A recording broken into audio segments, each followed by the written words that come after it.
야고보서 2장 12절 말씀을 우리가 함께 읽겠습니다. 너희는 자유의 율법대로 심판받을 자처럼 말도 하고 행하기도 해라. 우리는 지난주에 야고보를 시작했습니다. 야고보는 신약의 잠언이라고 생각하시면 되겠습니다. 우리가 믿음 생활을 하면서 어떻게 살아가야 될 것인가, 또 종말의 시대에 가장 우리에게 필요한 것은 무엇인가, 이러한 부분을 다루는 그 서신이기도 합니다. 야고보 서신을 쓴 분은 사도들이 아닙니다. 이분은 예수님의 그 형제로서 예루살렘의 지도자가 되었던 분이기도 합니다. 우리가 이 예수님 때에는 그렇게 예수님을 별로 따르지도 않고 믿지 않았던 그런 형제가 이제 예수님 소천하신 후에 하나님 앞에 헌신해서 정말 온전한 사도의 역할을 감당한 것을 볼 때 나중된 자가 먼저 된다는 그러한 우리가 의미를 가질 수 있게 되겠습니다. 그래서 여러분들도 비록 내가 믿음은 늦게 시작했지만 하나님 안에서 무엇을 하게 될 것인지 여러분들도 깊이 생각하면서 신앙생활을 하시기 바랍니다. 우리는 1장에서 시험에 관한 것을 살펴봤습니다. 야고보가 제일 먼저 다룬 것은 우리 성도들이 겪어야 할 시험이었습니다. 그러니까 여러분들은 지금 이 시대를 살아가는 분들은 그렇게 내가 뭐 시험 받는 거 있는가? 이렇게 생각할지도 모르겠지만 지금 이 글을 쓸 당시 이스라엘 백성들은 엄청난 시험을 당하고 있었습니다. 우선 세상을 살아가기가 힘들 정도로 핍박을 받고 있었던 때입니다.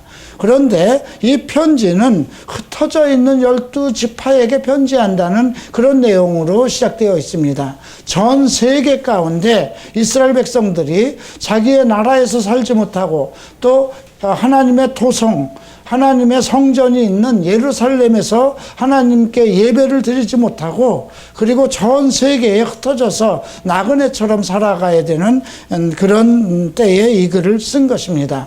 그래서 사도들은 각 교회를 이제 개척하면서 이제 예수 그리스도를 믿는 그러한 성도들에게 편지를 했지만 야고보는 그래도 민족 지도자로서 예루살렘에 있는 그러한 가장 큰 그 세계에서 하나밖에 없는 하나님의 그 성도를 지켜가면서 이제 그 자기의 백성들을 위해서 편지를 쓰는 것입니다. 그러나 오늘 우리가 이 편지를 읽을 때 이것은 이스라엘 백성들, 고난받는 그들만을 위해서 쓴 것이 아니라 오늘날 예수 그리스도 안에서 살아가면서 세상으로부터 또 여러 가지 개인의 문제로 인해서 시험을 받는 성도들에게 쓰신 글이라고 생각하는 게 좋겠습니다. 야고보는 1장에서 시험을 만나거든 온전히 기쁘게 여기라고 합니다. 여러분들은 어떤 시험이 있나요? 과연 여러분들은 이 야고보가 얘기하는 것처럼 정말 이 세상을 살면서 얼마나 큰 시험을 당했는가 한번 생각해 보십시오. 근데 여러분, 그 시험이라는 건 뭐 먹고 살아가는 그런 문제일 수도 있지만 가장 큰 것은 신앙의 문제라고 생각해야 됩니다.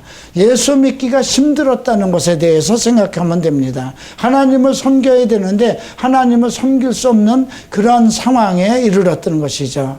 그래서 여러분들도 지금 만약에 온전한 신앙생활을 하지 못하는 이유가 무엇인가를 먼저 생각해 봐야 돼요. 그것이 돈을 벌기 위한 것인가, 아니면 내 육체의 정욕인가, 아니면 어떤 세상을 향한 어떤 명예욕인가, 그런 것들을 통해서 내가 지금 시험을 받고 있다면 그 문제를 반드시 여러분들은 극복을 해야 될 것입니다. 그런데 문제는 여기에서 언급하는 시험은 하나님께서 그의 백성들을 온전케 하기 위해서 여러 가지 시험이 있을 수 있다는 것입니다.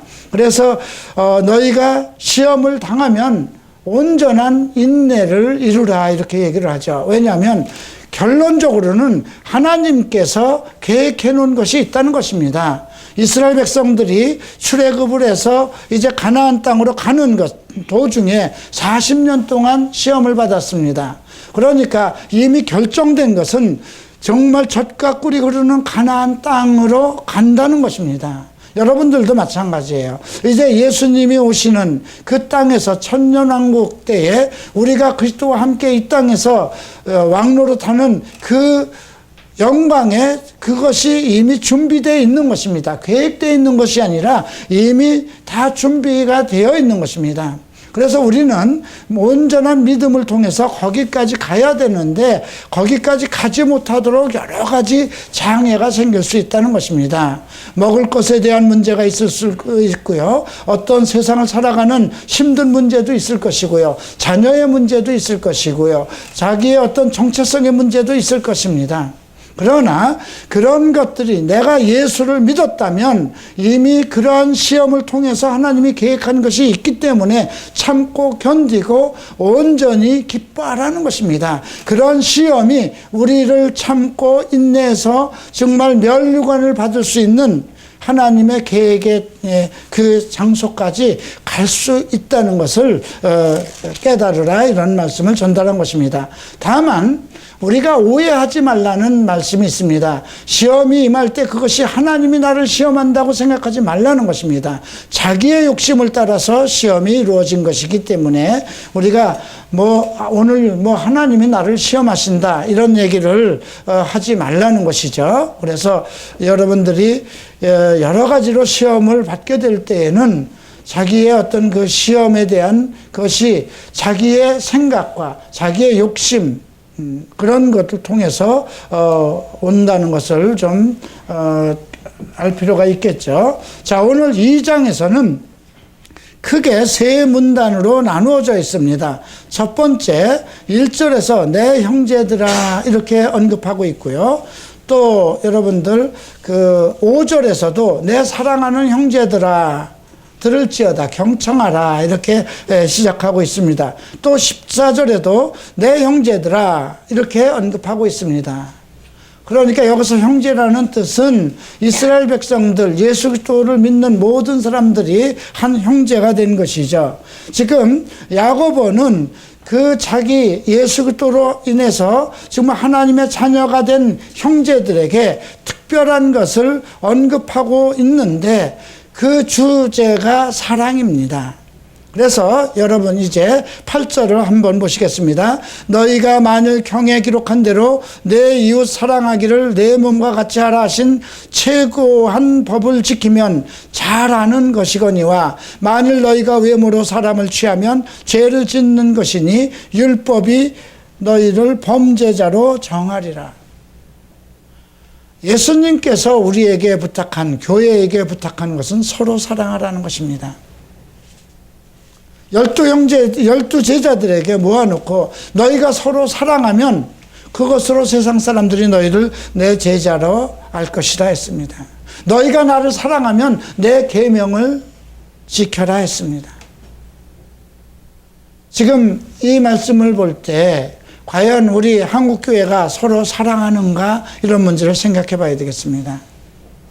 왜 야고보는 사랑이라는 전제를 가지고 그 형제들에게 이 이야기를 할까요? 지금 야고보가 얘기하는 것은 2장에서 그 형제들에게 좋은 것을 권면하는 것 같지만 실질적으로 그 말하는 그 전반적인 그 마음 속에 있는 그것을 찾아보면 그들을 권면하기보다 그들이 잘못하고 있는 것을 지금 책망하는 것입니다.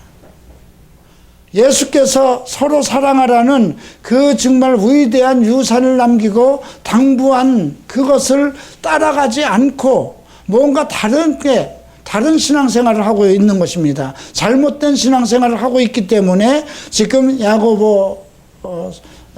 야고보는 이 편지를 통해서 경고를 하고 있는 것입니다. 첫 번째 어떤 경고를 하고 있는가 보십시다.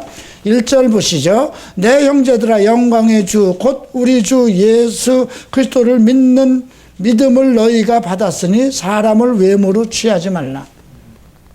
여러분, 사람을 외모로 취하지 않고 서로 사랑하고 정말 그 가난한 사람이나 또 어떤 사람이 오더라도 정말 제대로 하는 사람들 보고 외모로 취하라고 얘기하는 그런 말은 없잖아요. 내 아들이 지금 공부를 잘하고 있는데 너 공부 잘해, 이런 말은 안 합니다. 그죠? 지금 이 권고는 무엇인가 이들이 특별히 서로 이 어려운 때에 서로 어떠한 그 차별 없이 정말 높은 자나 낮은 자나 관계없이 예수 그리스도 안에서 공평한 그런 사랑의 교제가 이루어져야 되는데 그렇게 이루어지지 않고 있다는 것입니다. 돈 많은 사람들이 오면 상당히 대우를 하고 또 없는 사람이 오면 그냥 괄시를 하는 이런 일들이 교회에서 일어나고 있었기 때문에 그렇습니다. 이미 이것은 초대교회 때 예수님이 소천하신 지 얼마 안 되거든요. 그리고 이제 그 제자들에 의해서 교회가 개척된 지 얼마 안 되는 이 상황에서 이런 일이 일어나고 있는 것입니다. 그러면 지금도 마찬가지잖아요. 우리가 큰 교회는, 저는 뭐 큰 교회에서 생활을 해봤지만 상당히 무슨 그 어떤 직책에 있는 분들은 상당히 어떤 사회적으로 유명 인사들이 자리 잡고 있잖아요. 예, 뭐 회사 사장이라든가 또 뭐 정치 고위자라든가 또 연예인이라든가 하면 그들의 믿음의 척도는 보지 않고 상당히 목사가 그들을 우대하고 선대하고 그런 경우가 있잖아요. 또 노인이라든가 또 정말 어떤 문제가 많아서 뭐 알코올에 빠져 있다든가 도박에 빠져 있다든가 어떤 그런 것에 있는 사람들에게 대해서는 좀 사람 같지 안 보는 그런 교회들도 있지 않습니까? 그래서 지금 야고보는 제일 먼저 이 문제를 언급하고 있는 것입니다. 그래서 4절을 보시죠. 너희끼리 서로 차별하며 악한 생각으로 판단하는 자가 되는 것이 아니냐. 야, 정말 금가락지를 끼고 화려한 사람이 오면 뭐 우리 권사님, 우리 집사님 뭐 이렇게 하고 또 뭔가 형편없는 사람 오면 당신은 그냥 저쪽에 앉아 계세요. 이런 식으로 한다면 예수의 피를 나눈 똑같은 형제거든요. 만약에 여러분 생각해 보세요. 내 아들이 10명이 있는데 검사도 있고 뭐 목사도 있고 다 하다. 물론 그 중에 이쁜 아들이야 있겠죠. 예수님도 12제자 중에 사랑하는 제자 요한이 있었잖아요. 그건 어쩔 수 없는 거예요. 그죠?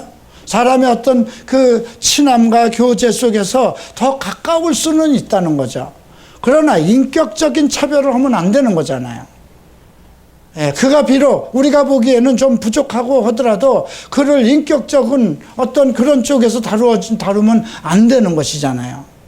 그런데 이미 이 교회에서 이런 일이 있었다는 것입니다. 자, 두 번째 문제는 무엇일까요? 이제 5절을 봅니다. 내 사랑하는 형제들아 들을지어다. 하나님의 세상에 대해서 가난한 자를 택하사 믿음에 부요하게 하시고 또 자기를 사랑하는 자들에게 약속하신 나라를 유업으로 받게 아니하셨느냐. 너희가 도리어 가난한 자를 괄시하였도다. 부자는 너희를 압제하며 법정으로 끌고 가지 아니하느냐. 지금 이거 교회에다 하는 얘기입니다. 너희들 택한 것을 봐라 이거예요. 너희들이 과연 세상에서 유명한 자들을 대통령을 데려다 목사시킨 것도 아니고 재벌을 데려다 목사를 시킨 것도 아니고 하긴 요즘엔 뭐 박사들도 뭐 목사가 되기도 하지만 우리가 12제자를 봤을 때 어떤 상황인가요?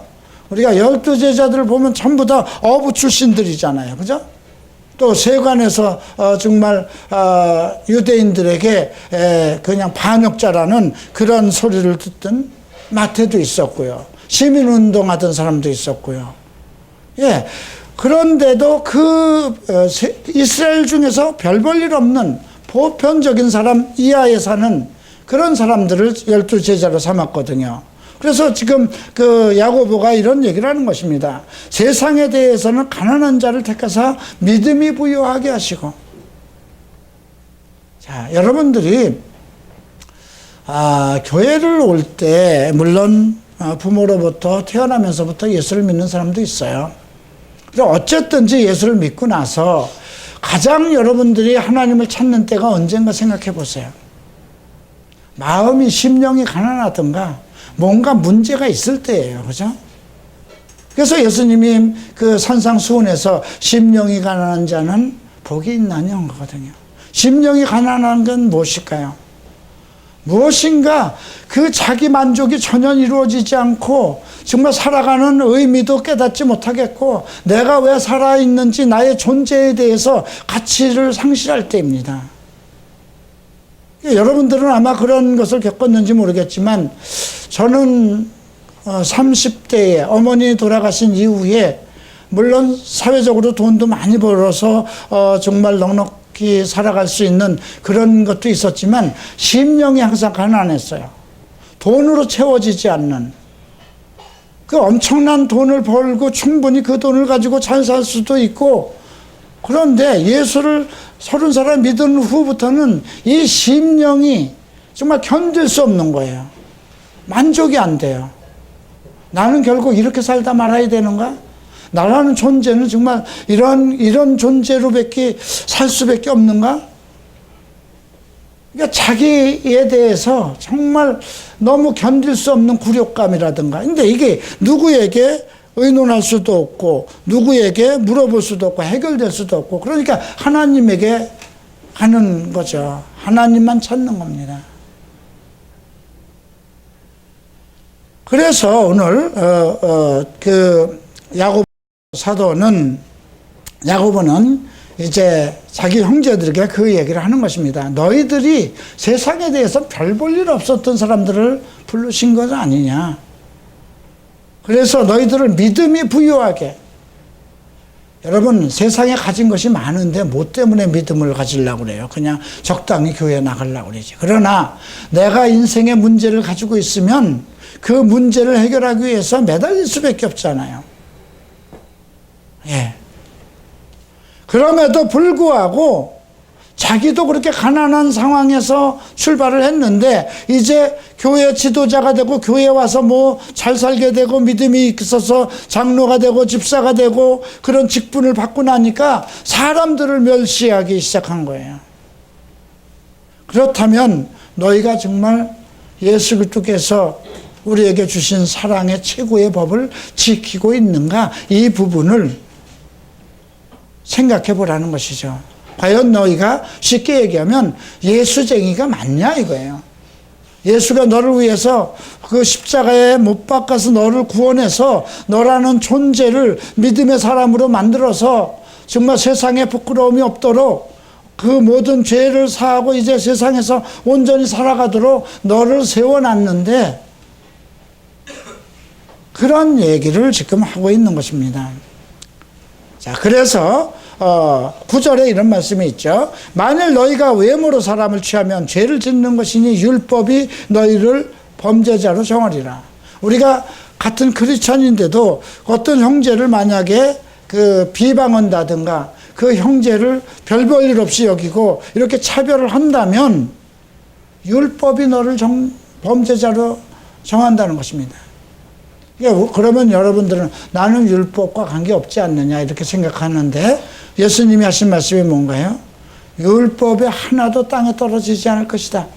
나는 율법을 폐하러 온 것이 아니라 율법을 완성시키러 오셨다는 것입니다. 그러니까 내가 잘못하면 반드시 율법에 의해서 심판을 받는다는 것입니다. 그리고 만약에 10절을 봅니다. 누구든지 온 율법을 지키다가 그 하나를 거치면 모두 범죄한 자니. 율법이 많잖아요. 근데 율법은 원래 다 지켜야 되는 거거든요. 이스라엘 백성이 실패한 이유가 뭐예요? 하나님이 만든 법을 우리 인간이 지킬 수 없는 것이었기 때문에. 온전하게 다 지키면 의인으로서 하늘나라 들어갈 수 있는 게 유대인이에요. 유대인은 율법으로 온전해지려고 한 거예요. 근데 율법을 지킬 수가 없잖아요. 율법이 만약에 10가지가 있는데 한 가지를 어기면 그냥 죄인이잖아요. 이제 이런 말씀을 합니다. 11절에 간음하지 말라 하신 이가 또한 살인하지 말라 하셨은즉 내가 비록 간음하지 아니하여서도 살인을 하면 율법을 범한 자가 되느니라. 성경에 만약에 어떤 청년들은 이렇게 얘기할 수 있죠. 뭐 담배 피라고 한 말은 없는데 이런 얘기를 할 수도 있어요. 그죠? 성경에 담배라는 말이 안 나왔는데 글쎄, 그 당시 담배가 있었는지 없었는지는 또 모르겠네요. 근데 술은 있었으니까 술 먹지 말라 이런 말씀이 있죠. 자, 그러면 하나님께서 우리에게 주신 건 다 좋은 거예요. 그렇죠? 예. 뭐 술도 적당히 마시면 되지 않겠느냐. 근데 적당히 마시다가 어느 날 화가 나서 고주망태가 되도록 먹으면 뭐 마찬가지잖아요. 애당초 술을 안 먹는 사람이라면 뭐 괴로운 일이 있어도 술로 해결하지는 않잖아요. 근데 술을 즐기다 보면 뭐 마음이 이게 즐겁게 여기서 한 잔 두 잔 마시다가도 어떻게 됩니까? 나중에 속상한 일이 있으면 술을 먹게 되는 것이거든요. 그러니까 어떤 법을 잘 지켰어도 어떤 법에 잘못하면 마찬가지다 이 말입니다. 그래서 12절에 너희는 자유의 율법대로 심판받을 자처럼, 자유의 율법이 뭡니까? 우리의 양심에, 여러분들 양심에 어떤 꺼리는 게 있잖아요. 이건 하면 안 된다. 이 노인은 돌봐야 되겠다. 이런 것은 나쁜 거니까 하지 말아야 되겠다. 그런 양심이 가리키는 것이 있습니다. 이게 양심의 자유를 가지고 살아야 되는 것이죠. 근데 너희는 율법대로, 자유의 율법대로 심판받을 자처럼, 그러니까 어떠한 것에도 우리가 양심을 따라서 살아가면서 나중에 내가 잘못한 것에 대해서도 다 어떤 자유하는 그런 율법에 의해서 심판을 받은 것처럼 그렇게 살아가라는 건 양심에 꺼리는 일은 하지 말라는 것입니다. 자, 이제 마지막 세 번째 14절 보시겠습니다. 내 형제들아, 만일 사람이 믿음이 있노라 하고 행함이 없으면 무슨 이익이 있으리요? 그 믿음이 능히 자기를 구원하겠느냐. 지금 이 말씀 뒷구절을 보면 그 믿음이 능히 자기를 구원하겠느냐 했어요. 우리가 이 내용을 보면 바울은 오직 믿음으로 구원을 얻는다고 그랬어요. 그죠? 율법의 행위로 구원을 얻는 것이 아니라 유대인들은 율법을 지켜야만 구원받는다는 것이었거든요. 그것이 율법의 의예요. 그런데 우리가 예수를 믿음으로 인해서, 예수를 믿으면 의인이 되었기 때문에 율법과 관계없이 율법 같은 걸 지키지 않아도 내가 예수를 믿으면 의인이 된다는 것입니다. 그것이 바울의 가르침입니다. 그걸로 따지면 지금 이 야고보가 하는 말은 조금 서로 다른 점 같이 느껴지죠. 왜냐하면 형제들아, 만일 사람이 믿음이 있노라 하고 행함이 없으면 무슨 이익이 있으리요? 그 믿음이 너를 자기를 구원하겠느냐. 또 17절 보죠. 이와 같이 행함이 없는 믿음은 그 자체가 죽은 것이다. 또 20절 보죠. 허탄한 사람아, 행함이 없는 믿음이 헛것인 줄 알지 못하느냐. 또 마지막 절을 한번 보겠습니다. 영혼이 없는 몸이 죽은 것 같이 행함이 없는 믿음은 죽은 것이라. 어떻게 보면 이게 서로 정반대되는 그런 것 같잖아요. 오직 믿음으로만 구원을 얻는다고 그랬는데, 너희가 믿음에 대한 어떤 행함이 없으면 너 구원받았다고 확신할 수 있겠느냐.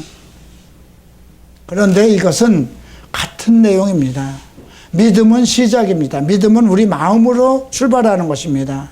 내가 예수 그리스도를 성령의 인도함을 따라서 내가 마음으로 예수를 믿어서 그리스도의 사람, 하나님의 자녀로서 의인이 되는 것입니다.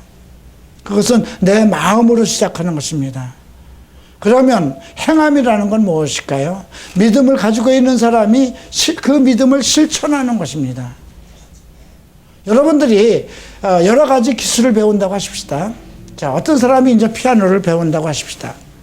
자, 이론적으로 충분히 배웠고 또 충분히 훈련을 해서 피아노를 잘 친다고 하십시다. 그거 바깥에서 아무것도 안 하고 혼자서 집에서 치고 있다면 의미가 없는 거잖아요. 그죠? 또 여러분들이 많은 공부를 했다고 하십시다. 박사학위를 받았다고 하십시다. 그런데 그것이 사회나 어디에 나가서 실천되지 않고 있다면 아무 의미가 없는 거잖아요.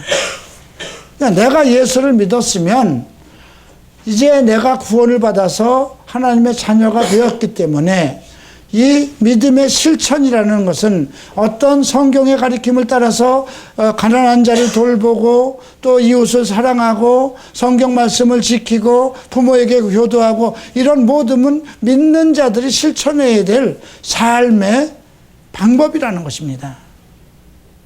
그래서 만약에 우리가 나는 믿음이 있다고 그러고 믿음을 실천하지 않는다면 그 사람은 온전한 믿음이라고 할 수 없다는 것이죠. 그래서 우리가 이런 얘기를 합니다. 21절 보죠. 우리 조상 아브라함이 그 아들 이삭을 제단에 드릴 때에 행함으로 의롭다 하심을 받은 것이 아니냐. 내가 보거니와 믿음이 그의 행함과 함께 일하고 행함으로 믿음이 온전되니라. 이것이 믿음과 행함에 대한 정의가 되는 것입니다. 믿음이 그 행함과 함께 일하고 행함이 행함을 통해서 믿음을 온전케 한다. 여러분들이 믿음이 있다면 반드시 그 행함을 통해서 나타나야 된다는 것입니다. 믿음이라는 것은 그냥 쌓아지는 것이 아니잖아요. 성경에 있는 많은 지식과 또 성령 안에서의 깨달음을 통해서 그것이 실천되어야 되잖아요. 봉사로 나타나야 되고 헌신으로 나타나야 되고 사랑으로 나타나야 되잖아요.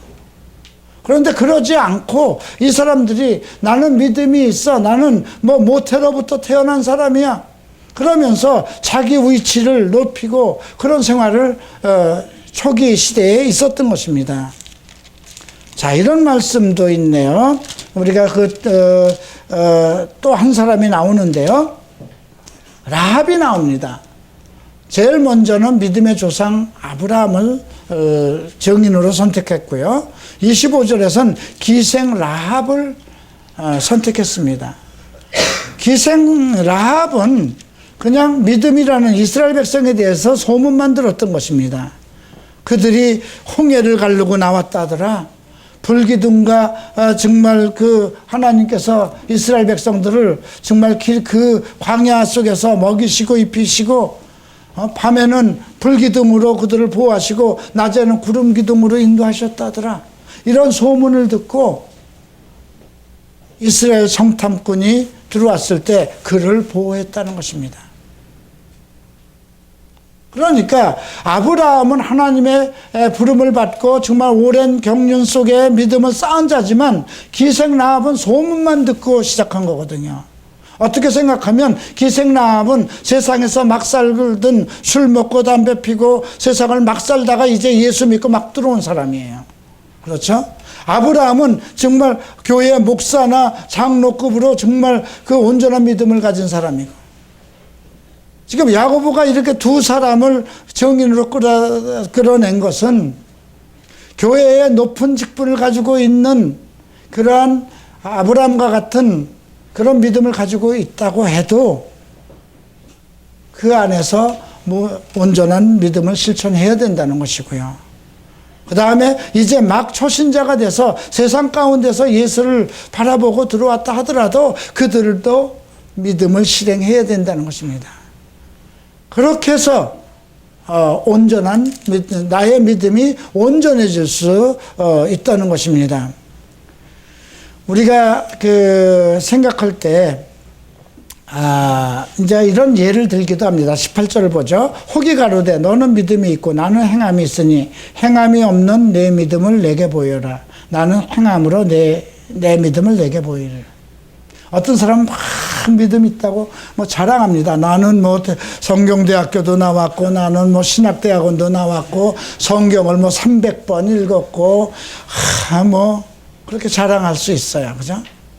근데 어떤 사람은 나는 성경도 잘 많이 읽지도 못했고 믿음의 경력도 짧고, 그런데 그분이 교회에 와서 노인들을 잘 돌보고 또 장애자들을 잘 돌볼 수도 있고 또 교회에 와서 여러 가지 남들이 하지 않는 봉사도 할 수 있고 또 길을 가다 가난한 사람들이 있으면 어려운 사람들이 있으면 돕고, 우리가 그 두 사람을 놓고 봤을 때 누가 믿음을 행하는 사람이냐 이거죠. 그러니까 믿음을 행함을 통해서 그 행함을 통해서 믿음을 보이는 것이고, 어떤 사람은 믿음은 자랑하면서 전혀 실천하지 않는 그런 사람들이 교회에 있다는 것입니다. 그래서 19절 보면 내가 하나님 한 분인 줄을 믿느냐 잘하도다. 귀신들도 믿고 떤다는 거죠. 하나님이 한 분이신 거는 귀신도 안다는 것입니다. 여러분, 오늘 이 야고보를 통해서 주는 우리에게 교훈은 사람을 차별하지 말고 온전한 사랑을 통해서 예수 그리스도의 최고의 법을 실천하라는 것입니다. 그리고 믿음이 있다면 그 믿음을 실천하라는 것입니다. 무엇을 위해서? 예수 그리스도의 최고의 법, 사랑을 위해서 나누어주고 또 도와주고 지탱해주고, 이것이 믿음의 실천이라고 생각합니다. 기도하시겠습니다.